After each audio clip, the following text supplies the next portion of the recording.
News, आवाज महाराष्ट्राचा।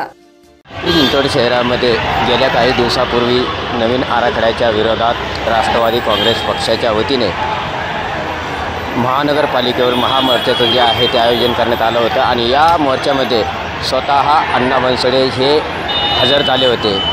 त्यावेळी आयुक्त शेखर सिंह हे खाली निवेदन घेण्यासाठी न आल्यामुळे आज आंबेडकरी जनतेनं जो आहे तो पिंपरी चिंचवड महानगरपालिकेवरती पुन्हा एकदा मोर्चाचं आयोजन जे आहे ते केल्याचं आपल्याला पाहायला मिळतं आणि यामध्ये महिला असतील, आंबेडकरी चळवळीचे कार्यकर्ते असतील, मोठ्या संख्येने जे आहे ते उपस्थित झाल्याचं आपल्याला पाहायला मिळतं। त्याचप्रमाणे मोर्चामध्ये कुठल्याही कायदा सुव्यवस्थेचे बिघडू नये म्हणून पिंपरी चिंचवड पोलिसांनी मोठा तगडा बंदोबस्त जो आहे तो लावल्याचं आपल्याला पाहायला मिळत आहे आणि एकंदरीत हा मोर्चा जो आहे तो मोरवाडी चौक ते पिंपरी चिंचवड महानगरपालिका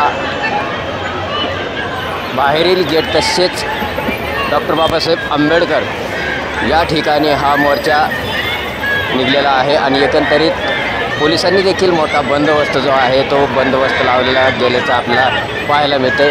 आपण जर बघितलं तर चौकडे पोलिसांचा बंदोबस्त लावलेला आपल्याला पाहायला मिळतं। प्रवेशद्वार असेल किंवा बाहेर पडण्याचं गेट असेल या ठिकाणी देखील पोलिसांनी जो आहे तो मोठा पोलीस बंदोबस्त लागल्याचं आपल्याला पाहायला मिळत आहे।